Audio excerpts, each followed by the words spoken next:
Good evening, and thank you for attending tonight's Imperial Irrigation District Division 1 for Board of Directors Candidates Forum, sponsored by the Coalition of Labor, Agriculture, and Business, as we know it, Colab, and the Imperial Valley Vegetable Growers Association. The primary election for this seat is March 3rd, 2020. We do encourage you to vote. My name is David Cañas Jr., and I will be the moderator this evening. My timekeeper is Maggie Magallanes. As trade associations, we decided to make a concerted effort to educate our members and the public of the candidates for office in order to provide them with the best possible information and with which to make a personal decision in this election process. I would like to recognize the candidates for office in attendance this evening in the order that their names will be appearing on the ballot. Mr. Javier Gonzalez, who has not arrived, Mr. Jun Kim, I'm here. and Mr. Eric Ortega. Thank you, gentlemen, for being here tonight. Each candidate will have 3 minutes for an opening statement to review their qualifications, thoughts, and major platform items. There will be 3 questions asked by a moderator, myself, pertaining to the issues for the contested elected office. Each candidate will have 2 minutes to respond. The moderator and my timekeeper will hold the candidates to their allotted time periods by utilizing a timer with a light system. Please remember that she is sitting right in front of you. The lights will signal the amount of time left. When you see a green light, you have 30 seconds left. When you see a yellow light or amber, 10 seconds. The red light will indicate the time allocated has expired, and I will stop you if you have not finished talking by that time. We will not exceed more than 5 seconds after the stop. Questions from the audience will be asked as time permits at the end of the forum and prior to closing statements. The forms for the questions are in the back of the room. Once you complete your written question, please provide it to Ms. Kay Pricola. The questions must be directly related to responsibilities of the IID Board of Directors or the experience of the candidate. No personal attacks will be allowed.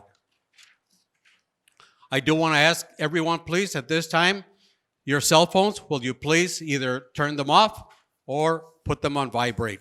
We greatly appreciate it.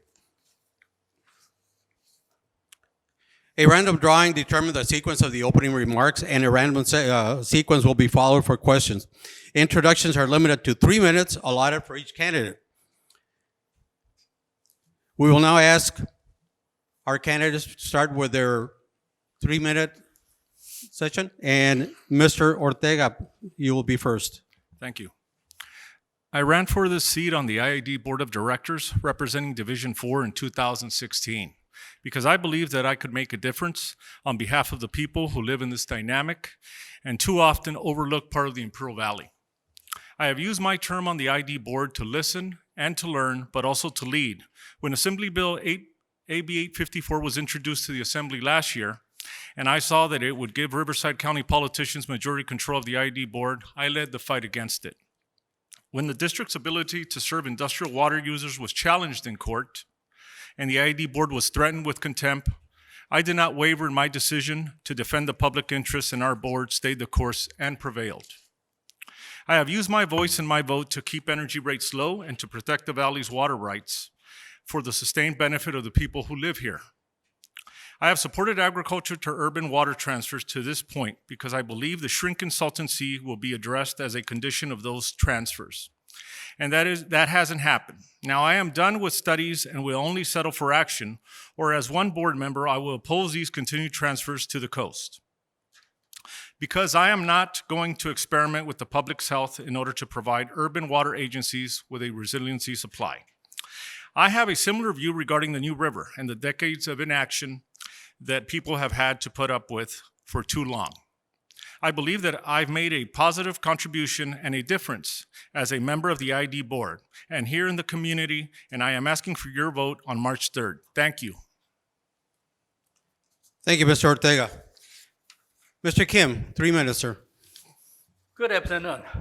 As a small business owner and the homeowners in Calexico, I will be your watchdog if you vote for me as an Imperial Irrigation District Board of Directors in District 4.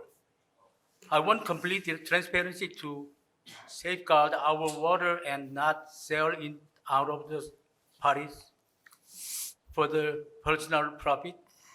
Having served as an elected official for both Calexico City Council and the Calexico School Board District. I have the experience in governing issues and the policies.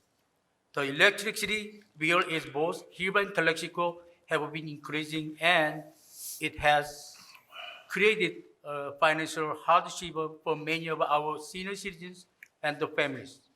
It is well documented that IID is spending our public funds on too many attorneys, lobbyists, consultants, and developers. I want to protect the right of our ratepayers and expose the questionable deal with the IID has been involved with.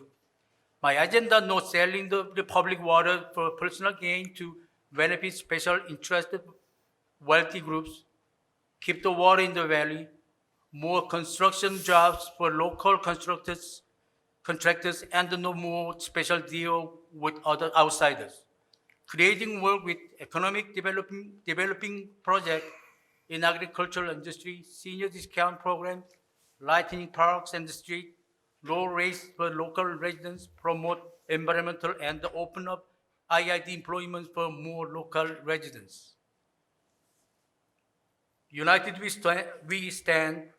stand strong. Thank you. Thank you, Mr. Kim.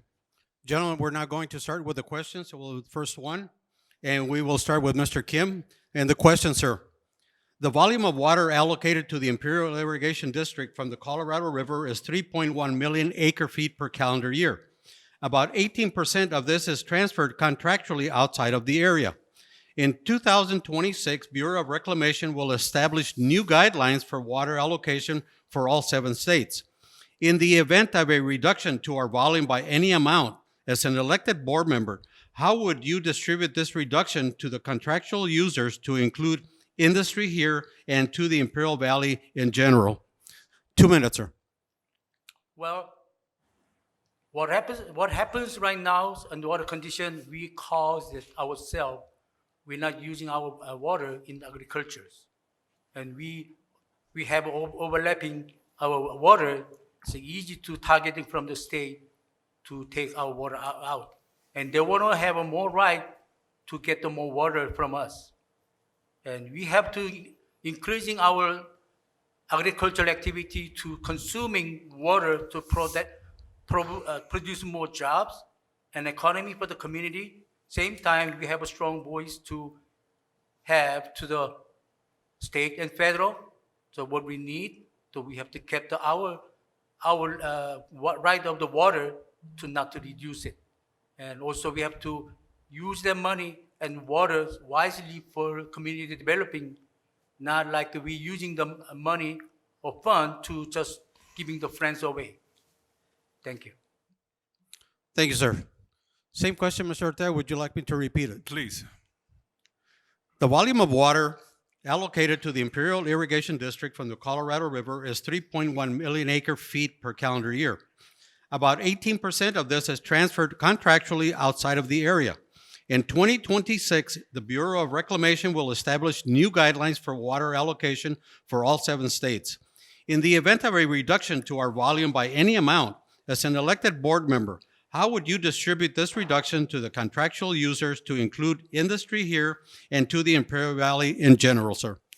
Given that our water rights are adjudicated and perfected, that's not possible. But if and so there's a reduction, we will go to court.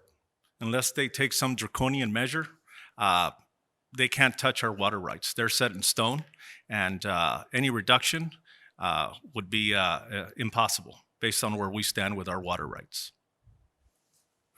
Thank you, sir. Our next question, and we'll start with Mr. Ortega. In 2014, IID increased the energy rates by 7%. There is talk about another increase in 2021. What is your position on this rate increase and why? As far as 2014 and its increase, I, of course, was not on the board at that time. I am on the board now. And my division, which is Division 4, currently has a lot of ratepayers that have a hard time paying their rate bills. And those are the people I think about when I use my voice and my vote to keep rates low. There are various accounts in place, such as a rate stabilization fund, the ECA, which would need to be exhausted before we'd even look at a rate increase. But my position is to not raise rates, and it isn't changing. Thank you. Thank you, sir. Mr. Kim, the same question. Would you like me to repeat it? Please. In 2014, IID increased the energy rates by 7%. There is talk about another increase in 2021. What is your position on this rate increase and why? 2 minutes, sir. First of all, I'm against the raise the rate. Further, I want to lower the rate compared to now. IID has a lot of resource, and they can be more cheaper to produce it. They can serve the community more cheaper, and they're not using it or they don't see it. And right now, the IID blocking the people to get chance to get the solar panel, and IID not blocking on it. And I don't understand what reason IID supposed to be working for the community, for the people, not for themselves. But where I see it is working for themselves, they just want the people there for pay for them. It shouldn't be that way. We have a lot of resources, or they don't see it, or they don't want to see it. When I go there, I will be promoting. I'll open my book. So how we can lower the rate, and even we can be more profitable now. And what resource we have, we can promote it to economic developments for our community and to jobs and the wealth in the community. Thank you, sir. Our third question, and we will start with Mr. Kim. IID was unilaterally blocked from participation in the drought contingency in early 2019 for a number of reasons. But at the core, IID's position on the Salton Sea. It is a Salton Sea and its impact on the air quality here really an IID issue? Please explain your answer. Mr. Kim. Yes.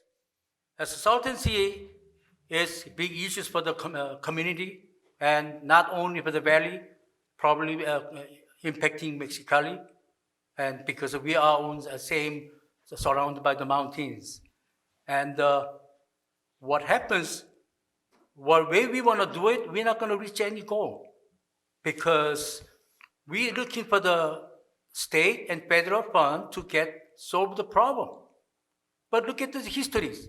We're receiving the money evaporating in seconds. For example, City of Calexico receiving the money, New River, $2 million, that's gone without doing anything. They said design and study. I don't know who has that money. That's how we're spending the money. We have to change our attitude, how we gonna taking care of the issues of what we have, and with what resource we can do ourselves, then we can ask the state and federal to help for that. They have a way to do it. I will show you when I get there. Thank you. Thank you, Mr. Kim. Mr. Ortega, would you like me to repeat the question, Please. sir? IID was unilaterally blocked from participation in the drought contingency in early 2019 for a number of reasons. But at the core, IID's position was on the Salton Sea. Is the Salton Sea and its impact on air quality here really an IID issue? Please explain your answer. Yes, it is, because it's a public health concern that continues to impact the quality of life here in the Imperial Valley. And just the fact that the state of California just says we're doing all we can, they expect us to say, okay, well, that box is checked. I don't agree with that assessment, and I think that they need to do more. They need to be held accountable so that we can mitigate all the damage that sea is doing. So I was one of the votes for that action, and I stand by it. Thank you. Thank you, sir. That is our three questions that we had for you, gentlemen. We will now start with questions from the audience. And the first one, we'll start with Mr. Kim. And the question is, based on an article in the Calexico Chronicle and other sources, we hear that there is a shortage of power due to the lack of sufficient substations in a number of communities in Imperial County and the Coachella Valley. Individual development projects are being told that they will have to pay for the build and substation, build the substations at IID's prevailing wage cost, and will still need to pay normal power rates, which often creates a non-financeable condition. This is deterring economic development in the region, which affects all of the population. Prior to this new and unofficial policy, all substation development here and in Coachella Valley were included in the cost borne by the ratepayer. If elected for this term, what is your position on this unofficial policy? And unless specified by the question addressed, this is for all the candidates. So, Mr. Kim, 2 minutes. Yes, that's one of the reasons I'm saying we are failing, especially IID failing to proactive for the issues. Why IID pays substation for the riverside community and they don't have to pay nothing for that? Why we have to pay for that? Our developers and citizens pay for that. There's something wrong down there. And also, IID is supposed to set the fund for the capital improvements, which is plant repairs and substation repairs, if necessary needs, and put the more capacity. They shouldn't need, but they didn't do it. So which is they failed to their conducting business in their fall, and they transfer to the community. They want the community for that. I was mentioning a while ago, IID wants the people there for the IID, not for people. IID is supposed to be for the people, they're not doing their job. And they're proud to be, and board member proud to be elected. If we forget our community's benefit, they're talking about all the how good the IID is. Nothing. Who's gonna care IID look nice or not? Who's gonna care idea how big or small? Every citizens they are suffering for electric bill, and IID could lower a lot lower, and they're not doing it. They are failing to their responsible. They're failing to serve the community.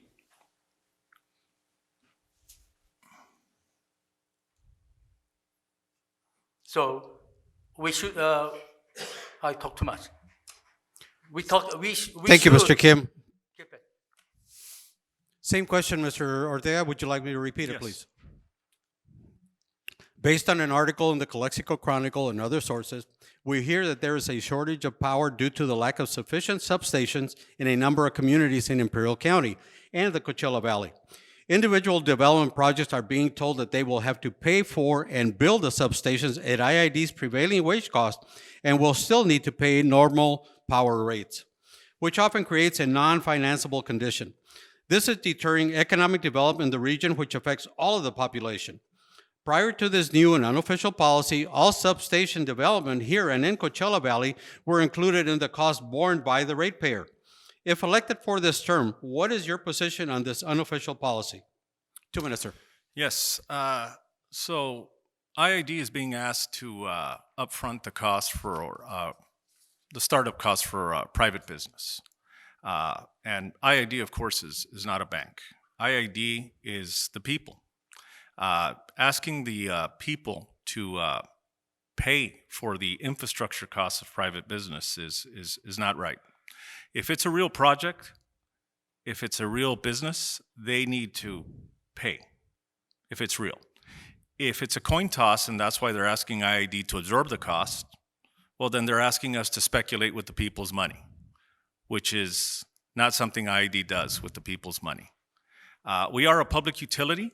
We only recover costs. We don't make money. We recover costs. We have no mechanism to generate those additional monies for paying for substations for private businesses who have the burden of doing that, if it's a real project, I reiterate. Again, this is a nonprofit.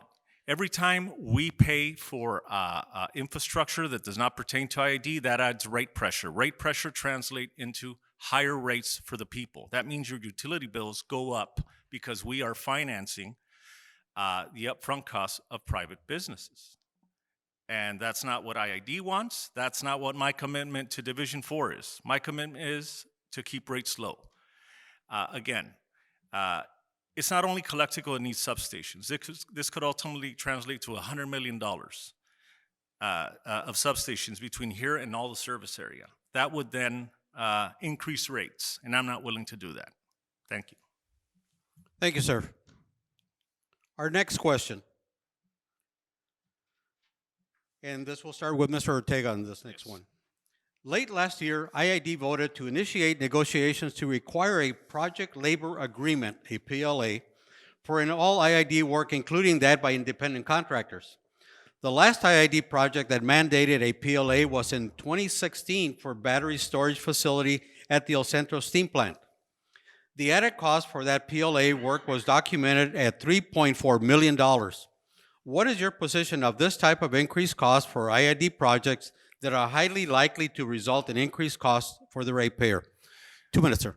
Okay, well, the project you speak of was bidded out without prevailing wage. Given it's a public project, it should have had prevailing wage.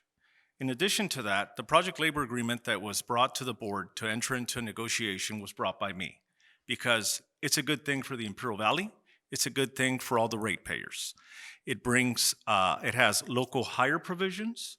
It has career pathways by way of apprenticeships for anyone that wants to become an electrician, a plumber, an iron worker. It brings projects on time and on budget. As we're all familiar, those of us that have been elected, construction projects always have cost overruns. This does away with them. This is a way of investing in our community, investing our tax dollars so they can stay in the community. This project labor agreements is going to change the lives of a lot of people in the Imperial Valley, and it's going to bring them into the middle class because it's creating pathways for careers. In addition to that, there are studies at our workforce development that prove that project labor agreements work, prove that project labor agreements pay a living wage, which is absolutely necessary. And we need all the jobs we can get, especially those that pay a living wage. Thank you. Thank you, sir. Mr. Kim, the same question. Would you like me to repeat it, sir? Yes. PLA concept is good for the community. Yes, that's true. That's good. We cut the job for the community. We spend tax money for the community. If we take out Kimmick, only unionized, then that's Kimmick. We are citizens of the Calexico or citizens of the valley. They are not all union members. There's so many small merchants or small contractors, small companies, they cannot afford to have unions, or they're not much union interested. There should be open door for them. But if we fail, what happens right now is IID downsizing the entity. So what happens? They're going to be more contract out the job. And San Diego or other place, the unionize, the big company coming, take the job, contracted, and they're gonna hire it from the valley and from bring this from San Diego or other place. Why we have to have somebody come from outside and the big company from outside to make the big profit out of our funds? Why we don't give the chance to our small contractors to have a job, or they have, and from that they have experience, and then they can grow maybe bigger jobs. They might be able to enough size to have a unionized contractors. We closing chance to our community to growing, became a slave of the big company from outside because they have unions only. Unions belongs to the community, not union self. They not have own entity as unions. Unions supposed to be part of the community. Of course, they should be protected, and any contractor job from the IID or governments, it should be prevailing wages. Thank you, Mr. Kim. Thank you. Our next question, gentlemen, and we'll start with Mr. Kim again. And the question is, while AB 854, the assembly bill that would place 6 Riverside County elected individuals on the IID board, has been ruled dead, a new bill introduced also by the same assembly member, if elected, re-elected to the IID, what is your position on embracing some representation from Riverside County and limited solely to energy decisions? 2 minutes, Mr. Kim. I believe we should be ready for separating out from the IID only, and resolving areas, Palm Spring, all those areas, Riverside County, we should be able to ready to separating with them. Because sooner or later, they're gonna keep coming in. But they forgot how much they have a load rate. And also, they are the one who more costly to serve from the community, IID charging same cost them. Because for us to running costs to serving those north side areas, for us more cost. Time and distance, all the matters more costly, and we charging them same. Even if we don't separate, we should have a different type of the rate for them, because when you calculate it, they should be more higher to serve that areas. That's the first thing we have to do it, and we have to ready to get separate. And I believe that Riverside County, they're looking for to separating too. So in a way, we have to be ready. And also, again, and we supposed to find another resource. What we have our resources. We have to use that resource to lower the rate, and we can be serve the community right. Thank you. Thank you, sir. Mr. Ortega, same question. Would you like me to repeat it, sir? Please. While AB 854, the assembly bill that would place 6 Riverside County elected individuals on the IID board, has been ruled dead, a new bill has been introduced by the same assembly member. If elected or re-elected to the IID, what is your position on embracing some representation from Riverside County and limited solely to energy decisions? 2 minutes, sir. Yeah, the bill that was recently introduced is a study bill, and it is involving Riverside LAFCO as well as the Imperial County LAFCO to review options for the end of our 1934 agreement, which ends in about 13 years, to come up with options as to how the service of IID will continue or not continue in the area. But IID won't be waiting for 2022. It is exploring what its options is now. As president of the IID board last year, I proposed that we divest so that we could protect our water rights and our energy rights. We continue to review that. We continue to assess all our infrastructure in the Coachella Valley, and we're in discussions with the Coachella Valley Water District, who are the signatories to that 1934 compromise agreement. At this point, it is dead. But we, of course, are not of the mindset that it's going away. IID is very proactive. And again, it won't wait till 2022 to see what the findings are of these discussions. Again, there are a lot of moving parts right now when it comes to this issue. And we are very proactive. Thank you. Thank you, sir. Mr. Kim, the same question. Would you like me to repeat it? Oh, I'm sorry. Got ahead of myself. Our next question, gentlemen. I have to figure out create the new questions. I needed to use you again like last time. Our next question, gentlemen. And we'll start with Mr. Ortega on the same one. IID has a number of energy programs to offset the cost of power to low-income families, such as Residential Energy Resistance Program. That provides income qualifying customers with a 20% discount on their electric bill. IID also offers a 30% on the REAP discount to qualifying customers age 62 or older.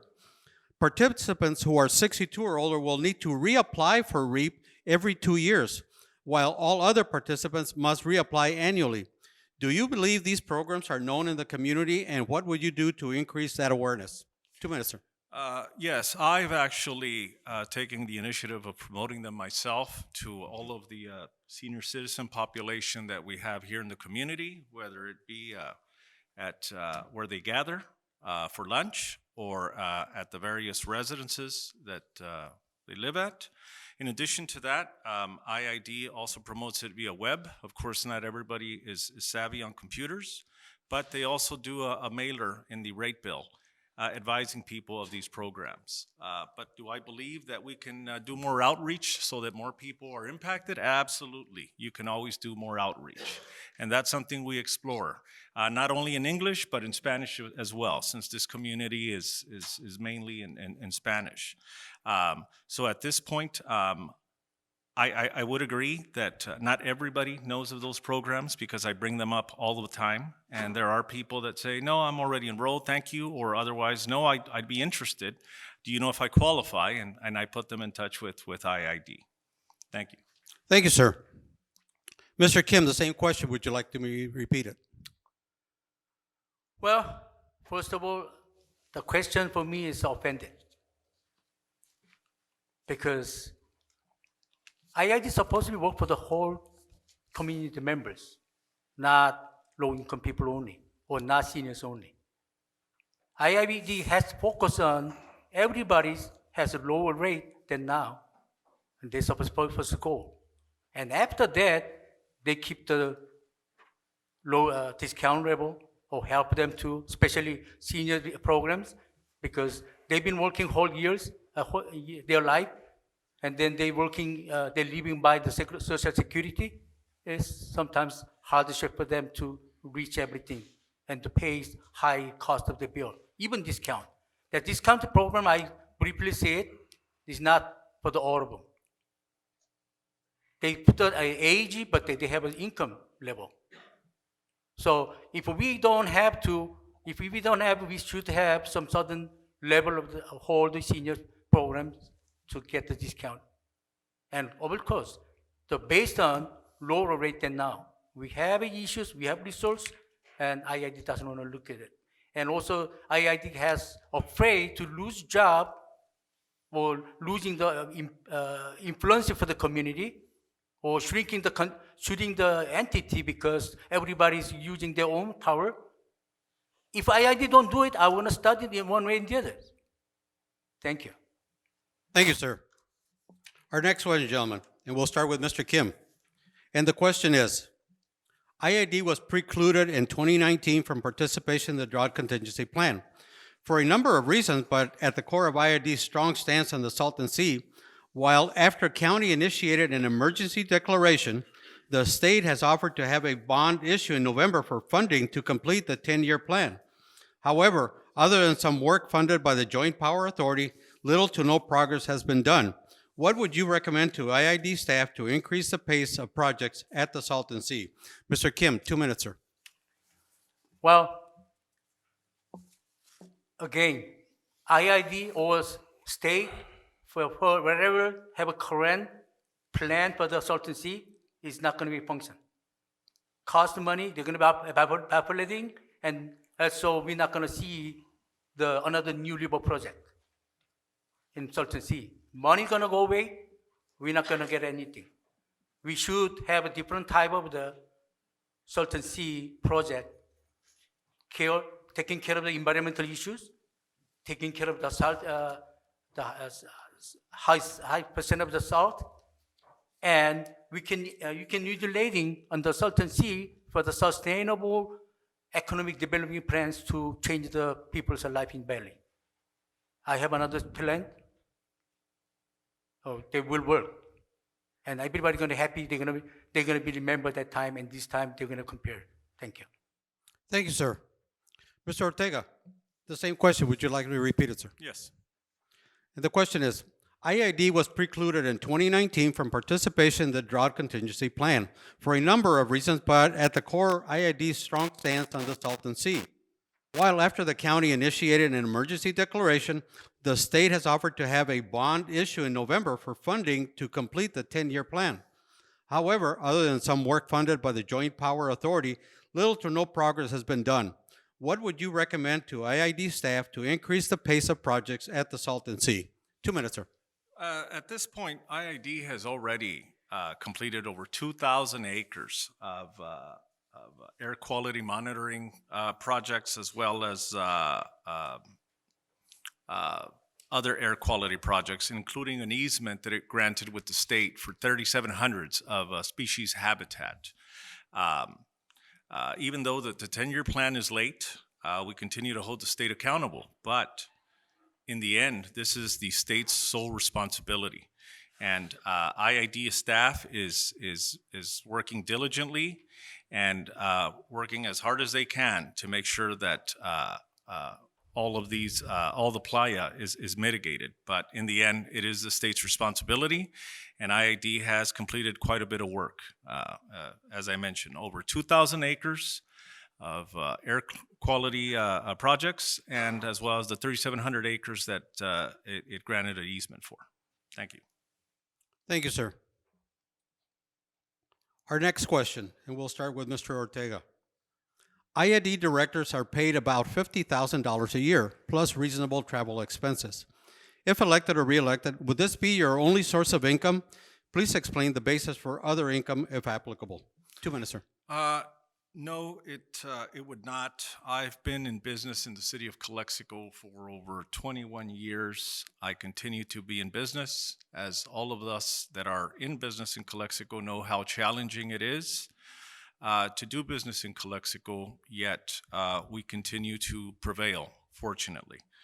I have a full-time job at my business, and IID is a full-time job as well, but I enjoy it. I enjoy serving the community.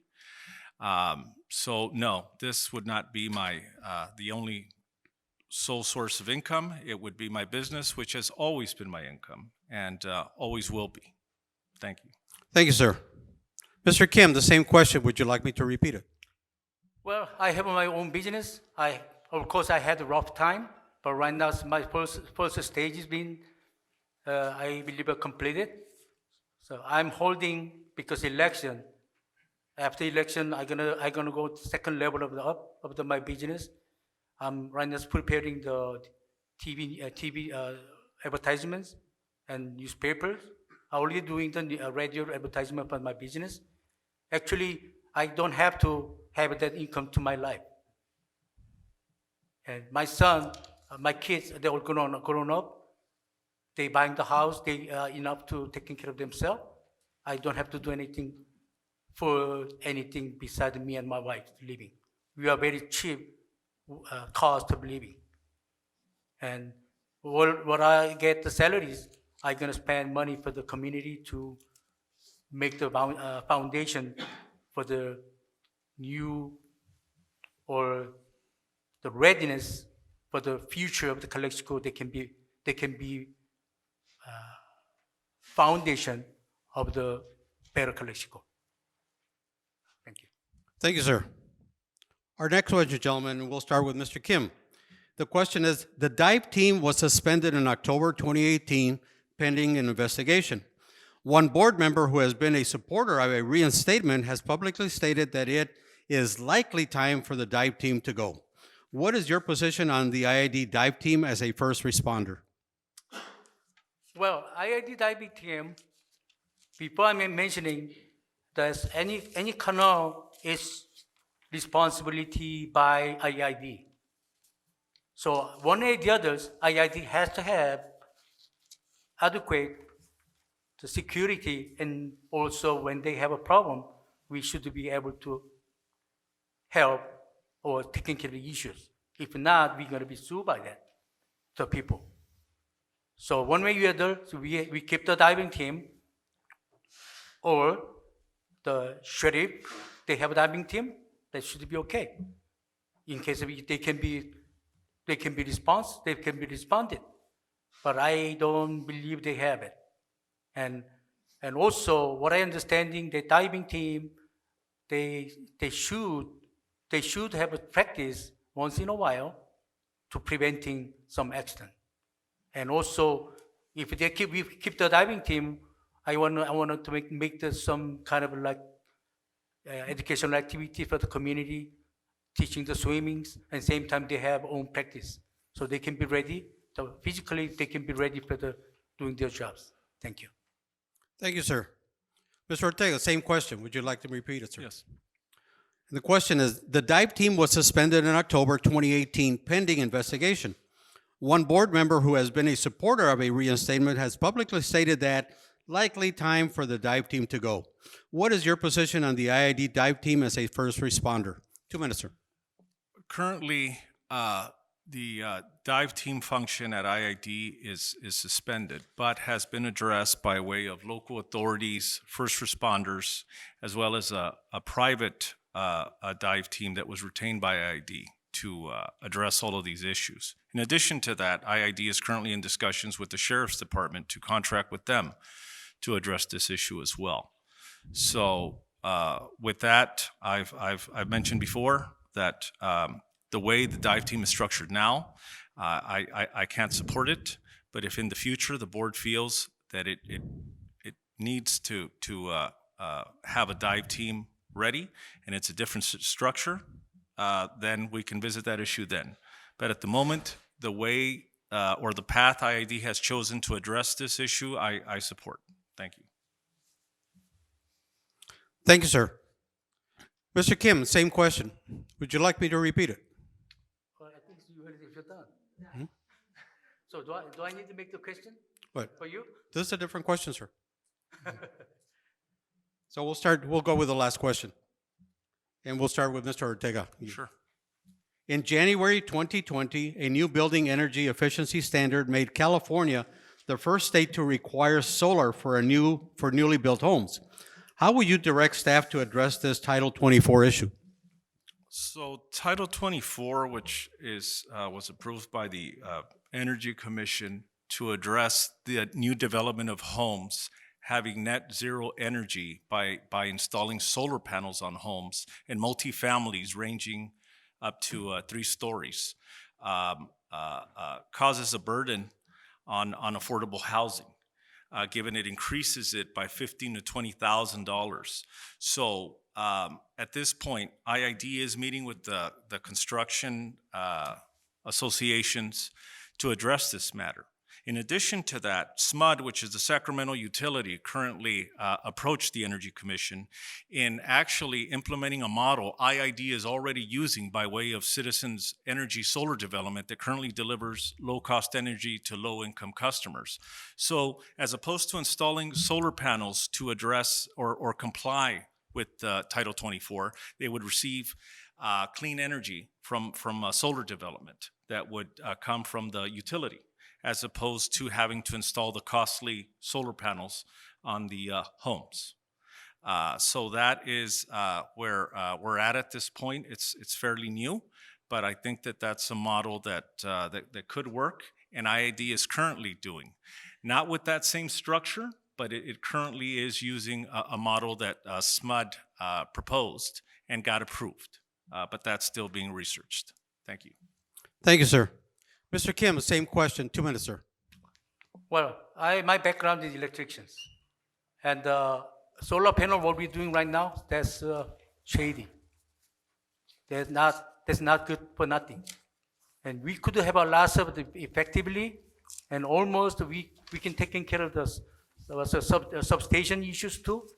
If we make the power block grid, which is one block to block, they are sharing the one battery units, and they're saving the electricity there. And in case they need it, they can pull out. Of course, IID going to be monitoring every houses. The all job done by IID, but maintenance by IID. So probably, let's say we might gonna charge them 7 cents to using it. When they're not using it, when they're selling out, to give them the 3 cents or 4 cents credit. So almost cost them nothing for the community because they're creating, but IID still maintaining job for the individual, all the houses, install, repair, and maintenance. At the same time, IID can sell electricity out of the towns.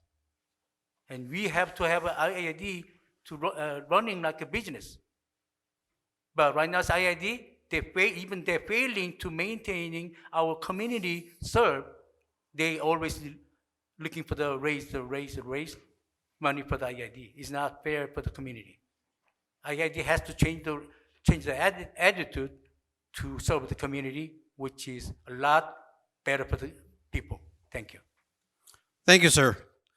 Gentlemen, this concludes the questions from the audience. We are not going to go to your closing statements, and we will start with Mr. Kim. 2 minutes, sir, for your closing statement. Okay. I will do closing statement with the Spanish. Some people they don't speak English, and I believe fair to do my side.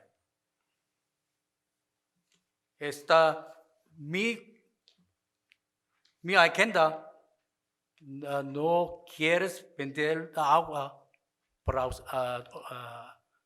otro San Diego o otra ciudad. Necesita usarlo con más,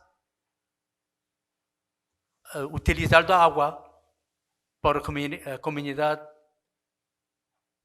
tenerlo más agua valle. También con nosotros necesita tenerlo